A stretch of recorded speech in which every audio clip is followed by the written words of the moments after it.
Hey there, it's Olivia-Savannah here from Olivia's Catastrophe, and today we're here to talk all about Afrofuturism for young adults. So this year is my final, well, was my final year of university, and I wrote a dissertation on young adult Afrofuturism.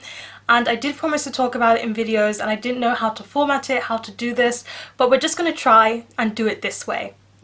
And I'm going to explain it to you. So first of all, I'm going to talk about the books that I looked at and used while writing my Afrofuturism dissertation, and then I'm going to run through some of the concepts that I discussed and talked about in my dissertation without referring to the books, because in the actual dissertation, of course, it does spoil some aspects of the novels.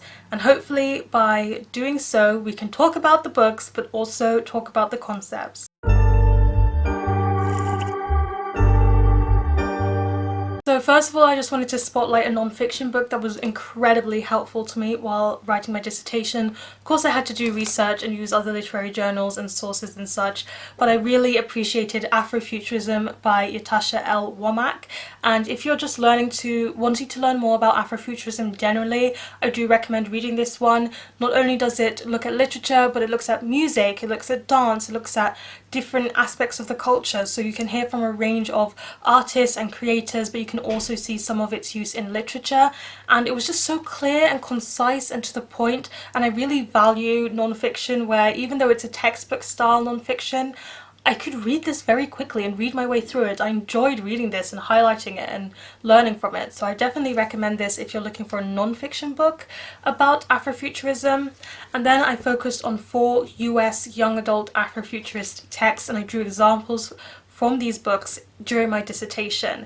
And one of the ones that I really loved was Riot Baby by Tochi Onyebuchi, and this one follows Ella and Kevin, who are these children who live in a gang-ridden neighborhood. And Ella has this special thing, this power that she wields when she's angry, and Kevin gets arrested and sent to prison, and she is wondering whether or not she should use her power to bust him out of prison. I think it has a lot of commentary to do with prison abolishment, but also racism within the imprisonment system, and it was all just so perfectly done. The ending is haunting, and I really recommend this book. I also used The Black God's Drums by Djeli Clark as an example, and this one is a young adult, more so Caribbean focused work, and in this one we follow our main character who really wants to go on an airship and escape the world that she's always known. And she has this goddess living within her called Oya, who whispers certain things to her and has wants of its own as well. And when she meets the captain of this airship, it's her one chance to escape, and she would do anything to take it on. And when a terrorist attack is impending, lots of things are going to go down, and I'll just leave it there. And I thought this was a fantastic story. I loved the character development of not only our main character but the person she ends up, spending a lot of time with in this novel, and it has some very interesting commentary to do with history and how this world is set up, because it's got steampunk vibes to it as well. I also used the first book in the Binti series by Nnedi, Okorafor, and I'm glad I hadn't read the whole series by then, because I would have wanted to use them all, but in truth I should have only used this one and did only use this one. And in this first one we follow Binti, who is a tribal black person who gets a chance to go to this very prestigious university. Her parents don't want her to go, but she sneaks away and goes anyway, and she has to take a spaceship essentially to get to the university, and along the way something significant happens which changes everything. And I thought this was a fantastic novella. It touches on so many themes despite being so short, and it's got a very interesting concept of aliens as well, which was very useful for writing my dissertation. Last but not least, I also looked at Slay by Brittney, which is about a black teenage girl who creates a virtual reality safe space game for fellow black people. However, when a murder happens because of her game is thrust into the spotlight, and people start to say that it's like anti-white and exclusionary because it's only for black people, and it's about her dealing with the repercussions of this. This was my least favourite of all of the ones that I studied, but it still has so much commentary on the contemporary young adult black experience that I really just had to use it in my dissertation, and it provided a lot of material. I've got a bit of a script, so if you see me looking down, it's because I'm trying to look at my notes, but I'm going to try my very best to summarise my very long dissertation in a few minutes, if I possibly can. So in the beginning, I define Afrofuturism. and what Afrofuturism is and the purpose of it, which can be for Black people to see themselves in their own stories. It can be about decentering whiteness from the narrative, an intersection of future and liberation and the idea of history. But most importantly, I think Afrofuturism is constantly changing. It's a constant reimagining of what it means to live the Black experience. In chapter 1 of my dissertation, I talk about aliens and alien technology, because there is a long history of Black people feeling other and feeling othered because they are Black, because they are not white, and white has been decidedly assumed to be the norm. And Afrofuturism has long since been talking about, metaphors of alien technology, and aliens as a metaphor for the otherness that they experience. But I also talk about how in contemporary young adult Afrofuturism, the main characters kind of accept that they are alien and that they are other, and they use that to embrace the freedom to be unnatural, to be different from the norm, and they celebrate and enjoy the fact that they do not subscribe to the norm of whiteness. And because of this, the diaspora can shed any concepts of predetermined ideas of what Black means, because there have been stereotypes of Blackness that have been founded and created by white and Western culture that are not necessarily true, and Black people sometimes feel a need to fit into those categories that they've been given, fit into those descriptors, whereas truly Black people can be anything. And Afrofuturism shows that they don't have to subscribe to this norm that is being pressured onto them, which is especially important for young adults to see as they are growing and developing themselves. I also talk about the transatlantic slave trade and how slavery has long since been a metaphor, like how alien abduction has long since been a metaphor for slavery. However, in contemporary young adult Afrofuturism, the narrative is shifted a little bit to focus on the legacy of slavery, because these younger generations have not experienced slavery firsthand, but they still live with some of the consequences and after effects of carrying the weight of this history, but also needing to progress and move past it. I also talk about how there are other diasporas other than the Black diaspora, other than the Afro-Caro diaspora, that they can team up with. The Latin and the Asian diasporas have as well suffered at the hands of racism in different ways, and how young adult contemporary Afrofuturism talks about the different discriminations that people face and how much value that there can be when these different diasporas work together unanimously to fight for equality together. Although these experiences, of course, are different, are separate, the fact that they've all been made to feel other groups them and connects them in ways that can be so beneficial for working towards a better future. And the symbol of the ship is very important in young adult Afrofuturism because of the fact of the slavery ships and how those symbolize displacement and lost identity. However, I argue that in young adult Afrofuturism, the symbol of the ship does not only mean lost identity, but it means a reclaiming of identity as well. Because in many cases we see that ship moving towards education, we see that ship moving towards a better future. And it's not that we've lost our culture anymore. Now we know our culture, we're aware of our culture, but instead the ship is bringing us closer to our histories. The ship is bringing us closer to the new knowledge and the new ways in which we are developing as a diaspora from the suffering that we've achieved in the past. And I think what Afrofuturism is very much doing so now is blaming the oppressors for the oppression that people have faced, rather than blaming the community themselves.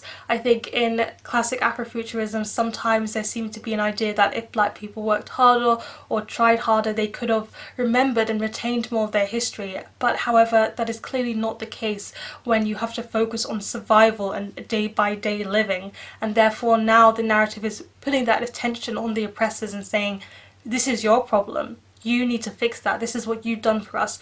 What are you going to do for reparations? How are we going to move forward, living in a world where the oppressed and the oppressors have to work together and live together? And I also talk about some of the forms of oppression that the oppressed have learned to reciprocate and repeat themselves. For example, colorism.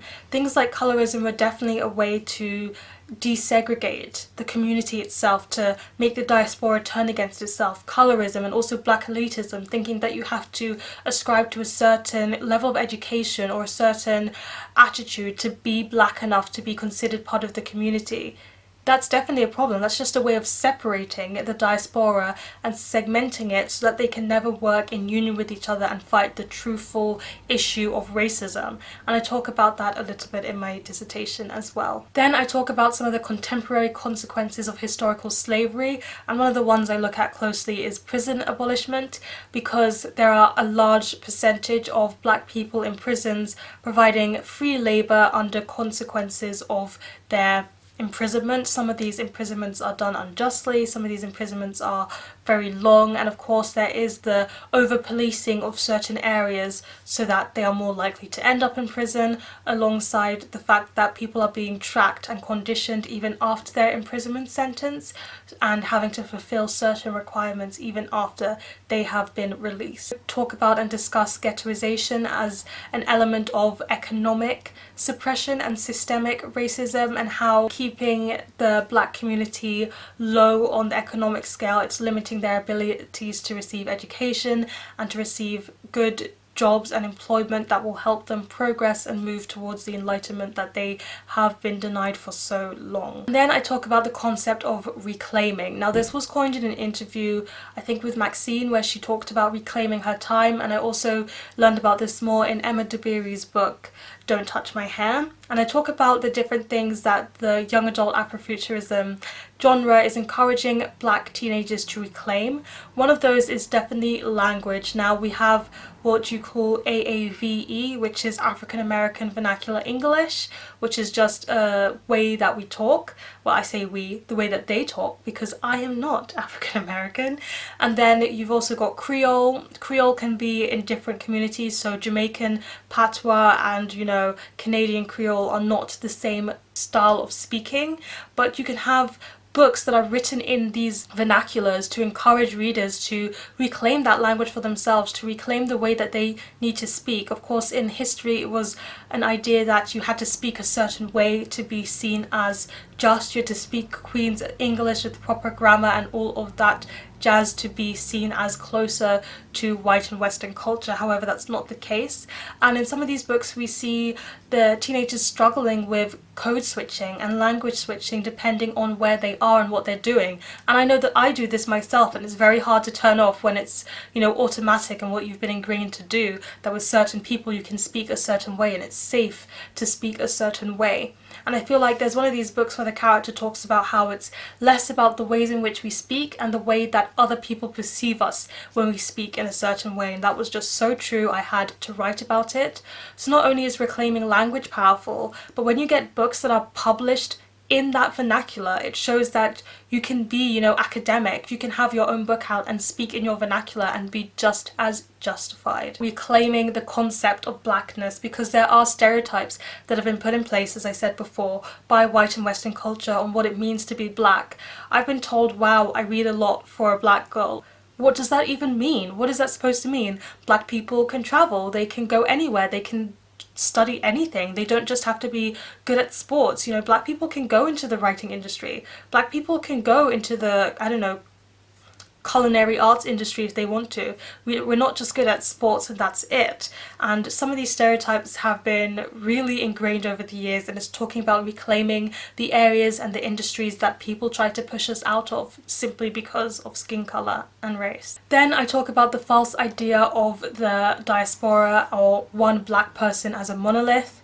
One black person does not represent all black people and all ideas, and I especially examine the fact that my own dissertation is focusing on American Afrofuturism and yet is being written by a British Caribbean writer studying in the UK, because that's what it is. I feel like a lot of Afro-American culture has been made synonymous with the black experience, as in that is the only black experience, but that is not the case. Afrofuturism exists, which is all Caribbean-based futurism, and I didn't get a chance to read The Chaos by Nalo Hopkinson, which is what I wanted to read to discuss this more in my essay, but I still touch on it and how Afrofuturism is doing the same thing. I also mentioned Nnedi Okorafor's blog post that she wrote on African futurism, and also African Jujuism and how those are subgenres of Afrofuturism which are slightly different. I'll leave a link to the blog post down below, but are slightly different in what they're doing and in terms of what they're discussing, and yet that is still the black experience. And of course I don't even touch on the fact about, you know, the black queer experience and also the black Australian experience. There's just so much to the black experience, and yet a lot of it has been generalized to be part of the Afrofuturism, the Afro-American culture. I talk about the oversaturation of black suffering stories and how the victimizing of black bodies and black space and how black suffering is very popular at the moment, and a call and a need for black joy, and how even though it's very important to showcase and make people aware of the black suffering that they experience, and so people know what they need to face and that young adults can be given the tools to face these issues, they also equally need to see stories about black joy and black people thriving and black people celebrating, because if we do not imagine and envision these black joys, how on earth can we strive to achieve them ourselves? Of course, I have to talk about police brutality and wielding of anger. I especially take the time to focusing on black anger and wielding black anger for better, because I feel like a lot of Afrofuturism for young adults is showing people that it's okay to be angry and how to wield that anger to make a difference, but also that wielding this anger and the protest is not the only way to fight back. There's always this discussion of whether black people being in education is beneficial to the rebellion, because, you know, if they're educated they can fight in legal terms, in law terms, kind of like the NACP, but at the same time education takes generations, it takes time, and the suffering is happening right now. We need that anger, we need that action, we need that protest, and I discuss the balance between the two, the pros and cons of the two, and ultimately settle on the fact that you need a mixture of both. It does not have to be either or.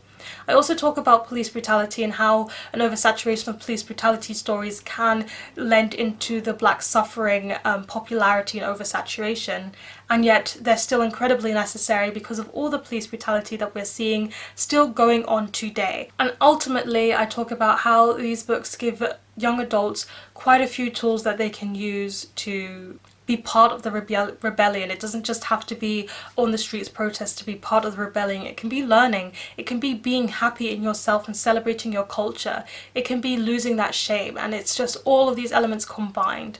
And in conclusion, I talk about how young adult Afrofuturism is not that different from adult futurism. It's just shifting its narrative a bit to focus on the young adults and the problems that they are facing, but also acknowledging the issues that the adults have faced in history and are currently facing too. And while it is showcasing black joy, it's all about continuing the revolution that their ancestors have set up for the fight for racial equality. But I also talk about how there still needs to be more done to make the diaspora an inclusive space. We need equal understanding and appreciating of the differences in the black experience, and even in my whole dissertation I didn't even start to touch on the disabled black community, the queer black community, and how these communities are being left out of the black Afrofuturist stories and need to be included, because it's only by coming together as a diaspora in its totality with all our marginalizations that we can really truly unanimously fight back. And lastly, I finish on the fact that Afrofuturism shows us utopians where racism doesn't exist, shows us utopians where black people are celebrating their culture and themselves, and while there is black suffering happening, it gives young adults the belief and the hope that the future can be different. And there you have it. That's my Afrofuturism dissertation. This video was quite education heavy and concept and thematic heavy. I couldn't really focus on the books without giving the game away, but maybe if you've read some of these books you can see which books I would have lent on for which examples. Match the concept to the example. Please let me know in the comment section down below what is your favourite Afrofuturist novel, or if you haven't read one, what is one that you intend to read. Give this video a thumbs up if you enjoyed it, hit the subscribe button if you want to see more, and don't you forget to hit that notification bell to be updated every time I have a new video. And you know what they say, onwards and upwards. Excelsior!